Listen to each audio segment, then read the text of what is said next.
Hi, this is Adele Katsia, and today I'm starting my series on relocating out of the country or relocating provinces during a high conflict divorce. So the first thing I want to mention is if you are the respondent in your divorce and it's an uncontested divorce, you actually should still attend the court the day the divorce goes through. There's reasons for it, but every divorce is subjective, so you will know whether you need to for your certain circumstance. For me, I opted not to go to the court on the day of the divorce. I had already obtained a high court order that allowed me to immigrate with my daughter, and I really didn't feel there was any value for me to be at the court. My attorney wasn't fazed either, so we didn't attend.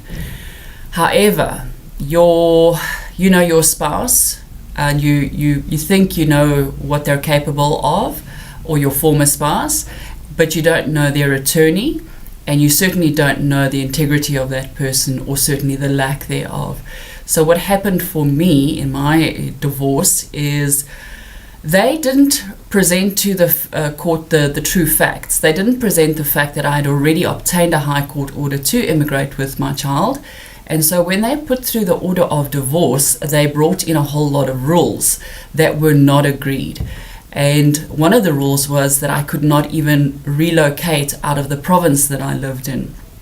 So when I eventually got the divorce decree and I saw these rules that were attached, I objected, and I went to my attorney, and her advice was, well, don't worry about it, you're immigrating anyway, so we're not going to go back to court and fight this order that's now been wrongfully prepared.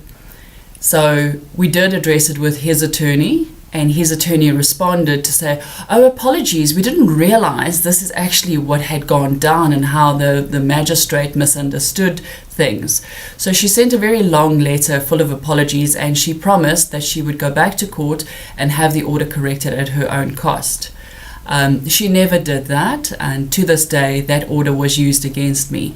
It failed in its ultimate plan, but I'm going to talk about that in the next couple of days as we go about it. So just be mindful, if you are the respondent in an uncontested divorce, if you have plans, and if it's a high conflict divorce, you will know if this person is coming up against all the plans that you've had for 20 years and lifelong goals, if they're objecting to every plan that you have, you probably should be at court on the day of the divorce, even if you don't need to be there, because you don't know what people will do.